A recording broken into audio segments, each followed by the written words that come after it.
Shalom semuanya, di video kali ini aku mau share apa yang aku dapat tadi di khotbah di gereja ya, karena ini hari Minggu. Dan menurut aku penting banget untuk aku share juga untuk diriku sendiri sebetulnya. Dan sekalian ini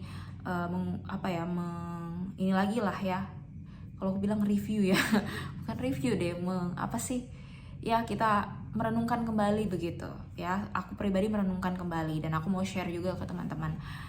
Judulnya tadi itu hikmat di hadapan orang yang sulit. Orang yang sulit itu bagaimana maksudnya? Orang yang dia malah mempersulit keadaan.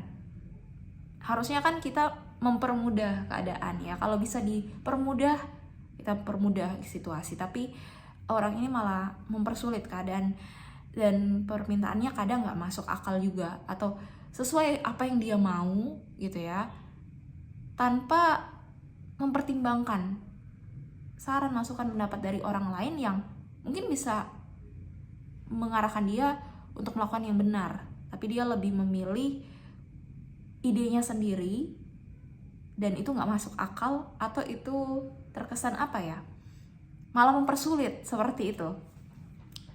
Jadi aku mau bacakan dulu dari Daniel pasal 2 ayat 2 sampai 12. Oke.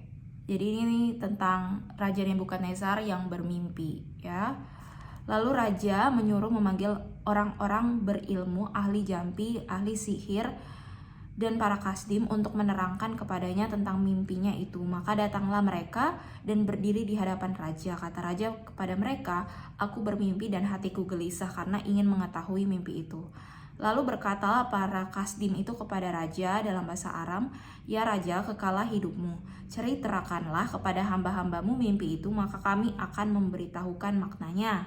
Nah, sampai sini dulu. Nah, orang-orang kasdim yang tadi dipanggil itu ya, macam-macam orang berilmu juga ada, ahli jampi ada, ahli sihir ada. Nah, di situ orang kasdim itu mereka para kasdim ya, maksudnya mereka itu meminta raja untuk kasih tahu mimpinya apa, baru nanti mereka kasih tahu artinya atau maknanya itu seperti apa. Tapi kenyataannya apa? Ayat 5 tetapi raja menjawab para kasdim itu, "Aku telah mengambil keputusan, yakni jika kamu tidak memberitahukan kepadaku mimpi itu dengan maknanya, maka kamu akan dipenggal-penggal dan rumah-rumahmu akan dirobohkan menjadi timbunan puing." Ayat 6, tetapi jika kamu dapat memberitahukan mimpi itu dengan maknanya, maka kamu akan menerima hadiah, pemberian-pemberian dan kehormatan yang besar daripadaku. Oleh sebab itu beritahukanlah kepadaku mimpi itu dengan maknanya. Jadi raja itu malah menyuruh mereka yang dipanggil itu untuk beritahu mimpinya. Mimpinya raja itu apa, maknanya apa, ya. Emang ada manusia yang tahu manusia itu mimpinya apa gitu ya, manusia lain mimpinya apa? Ya kan? Jelas tak manusia-manusia ini, orang-orang yang dipanggil ini nggak tahu mimpinya Raja Nebukadnezar itu apa. Tapi si Raja Nebukadnezar ini malah mempersulit keadaan, iya kan? Dan apa yang terjadi? Ayat 7 dan seterusnya, mereka menjawab pula, "Silakan tuanku raja menceritakan mimpi itu kepada hamba-hambanya ini, maka kami akan memberitahukan maknanya." Jawab raja, "Aku tahu benar-benar bahwa kamu mencoba mengulur-ulur waktu, karena kamu melihat bahwa aku telah mengambil keputusan, yakni jika kamu tidak dapat memberitahukan kepadaku mimpi itu, maka kamu akan kena hukuman yang sama. Dan aku tahu bahwa kamu telah bermufakat untuk mengatakan kepadaku hal-hal yang bohong dan busuk sampai keadaan berubah. Oleh sebab itu ceritakanlah kepadaku mimpi itu, supaya aku tahu bahwa kamu dapat memberitahukan maknanya juga kepadaku." Oke, sampai situ dulu. Raja ini sudah negatif thinking duluan. Pernah gak sih ketemu orang yang sulit, dia udah negatif thinking duluan gitu. Dia sudah memikirkan hal-hal itu negatif duluan ya. Dia melihat sisi negatif dan dia akhirnya bisa menjudge orang lain dengan salah gitu loh. Oh, dia tuh gini. Dia tuh begini. Apalagi disebarkannya ke orang lain gitu. Seperti dia itu berusaha menjatuhkan orang lain yang dia omongin gitu. Pokoknya yang disebar negatif lah. Di selain, kalau kita perhatikan ya, orang seperti ini tuh juga pengen cari perhatian gitu. Dia mungkin merasa, wah aku mau supaya orang-orang itu melihat aku, maksudnya membela aku, supaya aku terlihat itu aku yang malah dikasihani harusnya gitu loh, supaya aku ini dapat perhatian begitu. Dan akhirnya dia menjudge orang, maksudnya dia itu menjatuhkan orang dengan kata-katanya lah, dia membuat cerita-cerita macam-macam yang negatif dan sebagainya, padahal belum tentu itu benar adanya, belum tentu itu betul terjadi seperti itu ya. Bisa jadi dari pihak orang yang dia ceritakan ternyata ceritanya itu berbeda dengan apa yang dia sebar ke orang lain. Bisa jadi ada alasan lain juga yang terjadi sebetulnya begitu. Jadi di sini kita tahu ya, kalau orang-orang seperti itu orang yang sulit, ada di antara mereka yang udah negatif thinking aja, udah melihat dari sisi yang negatif aja. Dan orang-orang ini juga apa ya, kalau kita bicarakan ya, maksudnya kita mau kasih saran, masukan juga belum tentu diterima ya.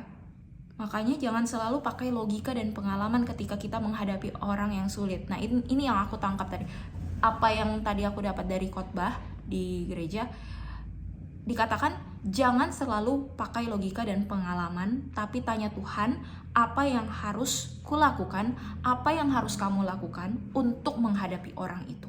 Jadi tanya pada Tuhan, karena nggak semuanya apa ya, logika atau pengalaman itu akan membuat hati orang itu berubah gitu loh ya.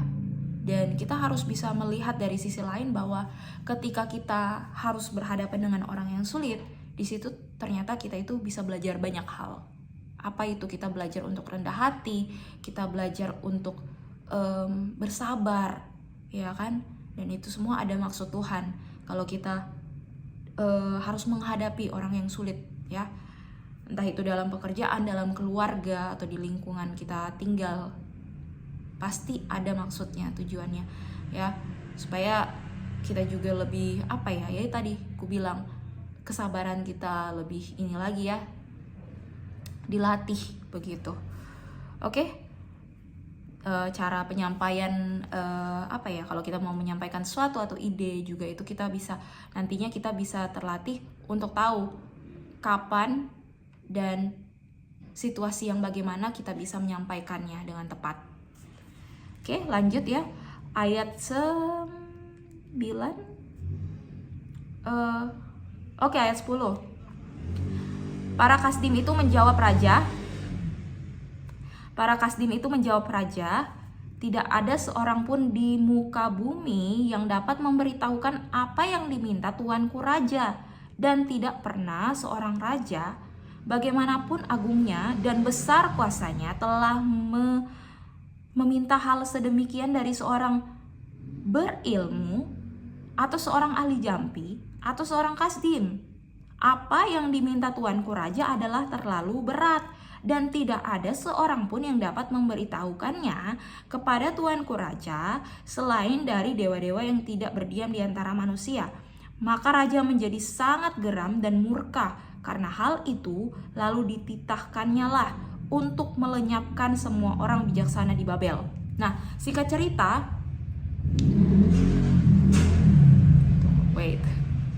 cerita, orang-orang yang dipanggil ini kan sudah menjelaskan ya, mereka nggak bisa kasih tahu mimpinya raja itu apa, artinya juga nggak tahu ya. Nggak ada manusia-manusia di dunia ini yang bisa melakukannya ya. Tetapi ketika Daniel mengetahui ya bahwa ternyata raja itu mau dia tuh mau meminta pada orang-orang tadi untuk menceritakan mimpinya dan maknanya. Nah, Daniel ini memohon kepada raja supaya diberi waktu, supaya dia itu bisa meminta pertolongan Tuhan untuk disingkapkan mimpinya raja ini apa sih gitu. Singkatnya seperti itu ya.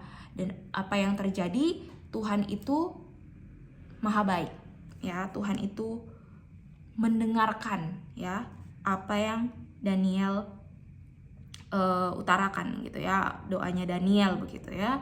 Kita baca ayat ke-18.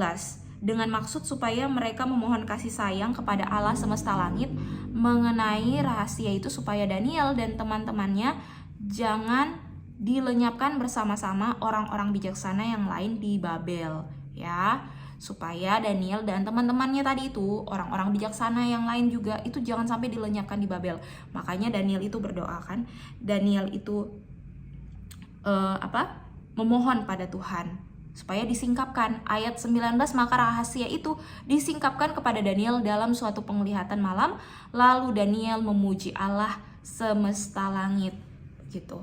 Jadi Daniel nggak lupa bersyukur, dia memuji Tuhan, dia berterima kasih.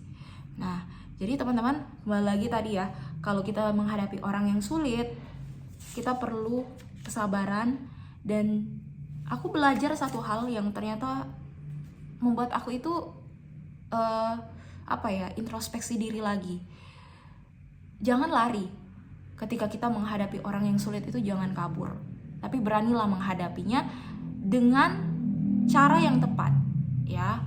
Seperti bagaimana Daniel menghadapi Raja Nebukadnezar ini, ya. Gak apa-apa kalau kita perlu waktu untuk kita mempersiapkan diri. Kita doa pada Tuhan. Karena apa? Yang menolong Daniel sampai Daniel bisa mengartikan mimpi dan arti mimpi itu ialah Tuhan, Allah semesta alam, ya. Jadi ayat 22 tertulis di sini, dialah yang menyingkapkan hal-hal yang tidak terduga dan yang tersembunyi. Dia tahu apa yang ada di dalam gelap dan terang ada padanya. Jadi Tuhan itu tahu segalanya, ya. Tuhan itu tahu mimpinya Nebukadnezar itu apa, ya. Dan Daniel itu diberitahukan Tuhan, ya. Dia dapat penglihatan, dia diberi hikmat untuk mengetahui, memahami arti mimpi itu, sehingga dia mampu menjelaskan pada raja. Dan itu perlu kesabaran, itu perlu waktu yang tepat untuk menyampaikan, dan itu perlu cara yang tepat untuk menyampaikan pada raja.